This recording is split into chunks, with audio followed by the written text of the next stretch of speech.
আল্লাহ তাআলা আপনাকে জিজ্ঞাসা করবেন না তুমি সেখানে সামরিক শক্তি কেন পাঠাও না, কারণ সামরিক শক্তি আপনার হাতে নাই।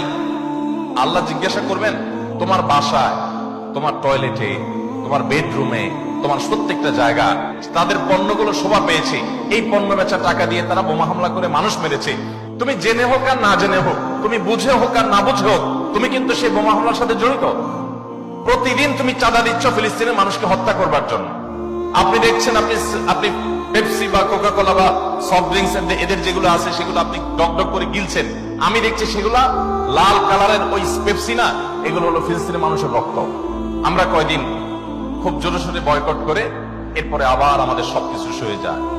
এক ভাই খুব চমৎকার বলেছেন, আমরা মানিয়ে নিয়েছি শোক, আবার উদরে ঢালছি কোক।